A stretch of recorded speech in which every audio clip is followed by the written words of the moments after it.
علامات قیامت میں سے ایک علامت ہے. حضرت عائشہ فرماتی ہیں کہ رسول کریم علیہ السلام نے فرمایا کہ کعبہ پر ایک لشکر حملہ آور ہونے کے لیے آئے گا. فَإِذَا كَانُوا بِبَيْدَاءَ مِنَ الْأَرْضِ، جب وہ بیدا کی زمین پر ہوں گے، يُخْسَفُ بِأَوَّلِهِمْ وَآخِرِهِمْ، وہ سارے کا سارا لشکر زمین میں دھنسا دیا جائے گا، ان کا پہلا بھی اور ان کا آخری بھی. قُلْتُ یا رسول اللہ، میں نے عرض کیا اے اللہ کے رسول صلی اللہ علیہ وسلم، یہ کیسے ہوگا؟ وَكَيْفَ يُخْسَفُ بِأَوَّلِهِمْ وَآخِرِهِمْ، ان کے اول اور آخر کو کیوں زمین میں دھنسا دیا جائے گا؟ فَفِيهِمْ أَسْوَاقُهُمْ وَمَنْ لَيْسَ مِنْهُمْ، ایک لشکر ہے، اس میں اچھے لوگ بھی ہوتے ہیں، برے بھی ہوتے ہیں، ان میں کوئی بازاری لوگ ہوں گے، کوئی ایسے نہیں ہوں گے، تو سب کو کیوں دھنسا دیا جائے گا؟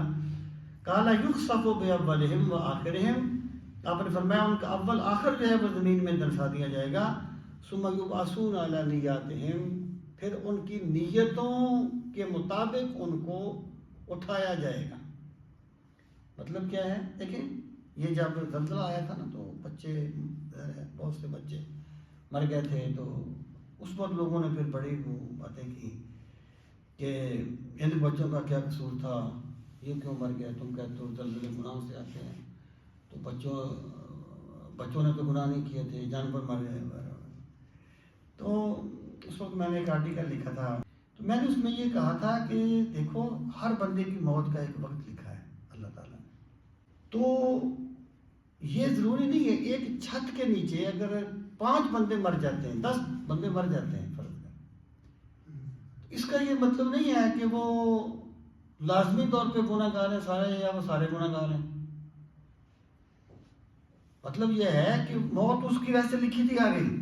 اب اگر فرض کریے گا ایک، یعنی کوئی ایسا کوئی بندہ ہے، کوئی انتہائی بد کردار آدمی ہے جس پر اللہ کا عذاب آیا ہے، اور وہ یہاں بیٹھا ہے، وہاں 10 بندے اور بیٹھے ہیں، اس کے ساتھ وہ 10 بھی مر جاتے ہیں. تو اس کا یہ مطلب نہیں ہے کہ آپ سب پر برابر کا حکم لگا دیں.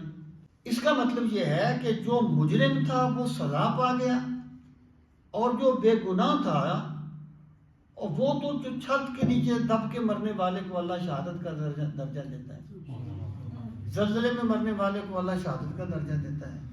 تو مطلب یہ ہے کہ جانور ہیں، تو جانوروں کی انسانوں کی موت نہیں لکھی ہوئی، انسان نہیں مرتے، انسانوں کی موت کا اور طریقہ ہے، جانوروں کو ذبح کر دیا جاتا ہے، اس میں کون سی ایسی بات ہے؟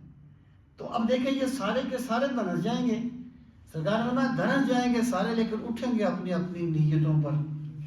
یعنی جن کی نیت ٹھیک ہوگی ان کے لیے وہ عذاب نہیں ہوگا، اور جن کی نیت ٹھیک نہیں تھی ان کے لیے